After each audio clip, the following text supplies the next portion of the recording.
Okay, potters, we're gonna make a cylinder. So we have our centered piece of clay. The next step is going to be to apply pressure with our thumbs in the very center.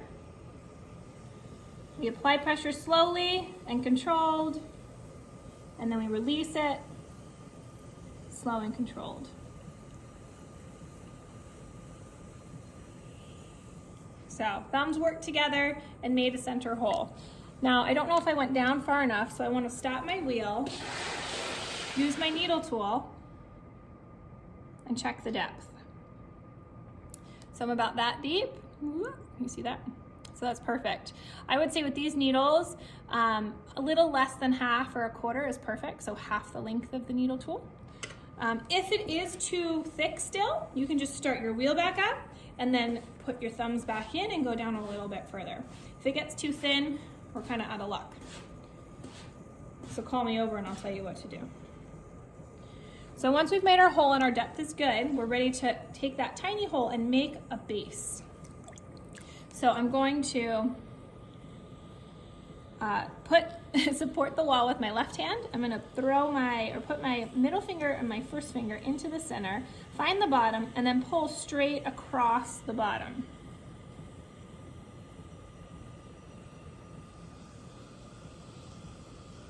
Okay, so if you put your hands in and you pulled and you lifted, you now have more of a bowl. If you put your hands in and you pressed down as you came across, you have gotten rid of some of your base. We can probably fix both of those issues, but we're looking for something flat. After we pull across the bottom, we want to do an extra little step of flattening. I call it skiing. So again, I'm going to use my middle finger on my left hand, start at about 4 o'clock, work my way into the center, and then back to the 4 o'clock spot. Now this is just evening out that flat bottom because a cylinder has a flat bottom. A bowl is going to have a curved bottom, but we're making a cylinder today. So after I have compressed the bottom, made it super flat, I think it looks good, I think it feels good, I'm happy with it. I'm going to just make a 90-degree angle using the nail of my middle finger, and I pull my elbow away. This is the only time when you are working on the wheel that Miss G will tell you that you can pull your elbow away and not have it rooted in your body. But creating that 90-degree angle gives you a really nice spot to start your raises every time when you're raising. So the next step is going to be to raise my piece. I like to just give it a little bit of water. I'm not putting a whole sponge on it, but you need your piece to be wet. My right hand is going to hold the sponge, and my middle finger is really what's applying the pressure. My left hand is going to drop down into the piece. Now the piece is really short, so my pointer of my left hand touches my right hand, and I only am putting in those 3 fingers, okay? This can feel awkward at first, but with some practice, it gets to be quite normal. And again, my hands are connected, and I'm gonna use them almost like a claw. If you guys remember the claw, okay? So this right hand finds the bottom, my left hand drops in and finds the bottom on the inside, and I apply pressure between those 2 fingers, those 2 middle fingers, and I'm slowly raising up the wall. And my wheel's starting to slow down, so I have to go that much slower with my raise. Up and off the top, nice and easy. Speed up my wheel.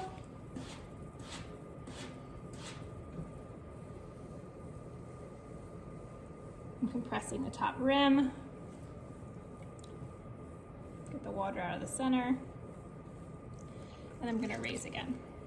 So again, find the bottom. My hands are working together. Squeeze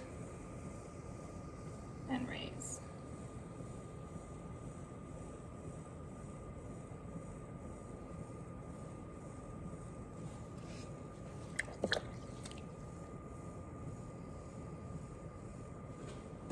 I want to make sure I'm not getting a skirt down here is what I call it. It's when the clay starts to really flare. You can control that a little bit with your thumb, or when you're raising, really make sure you're pressing down here.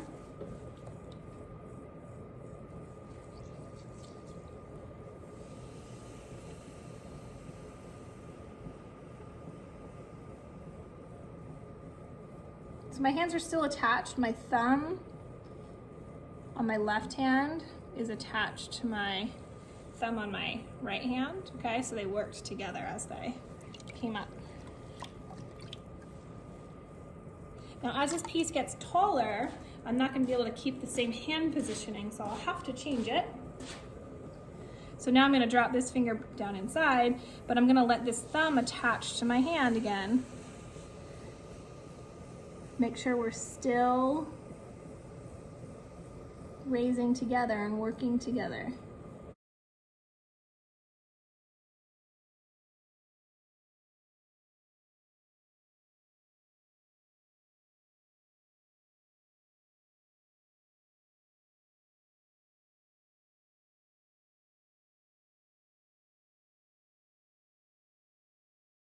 So I just did a pretty aggressive pull and I thinned it out a little bit down there. I don't know if you guys can see that wobble.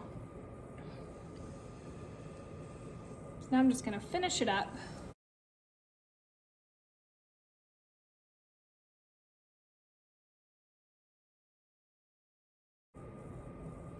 So at this point I'm not raising, I'm doing like a little shaping to it.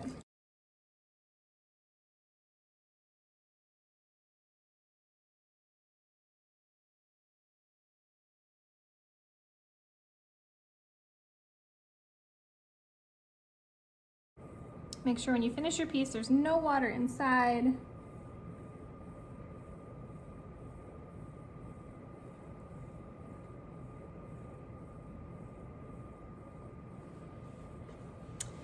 And then the last thing we need to do so we can remove it from the wheel is do a little trimming with the wooden tool. So I'm gonna use this flat edge onto the wheel,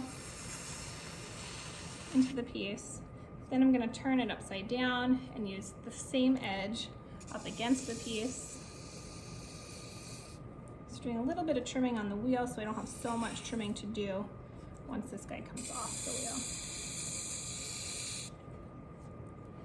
And that is how you throw a cylinder.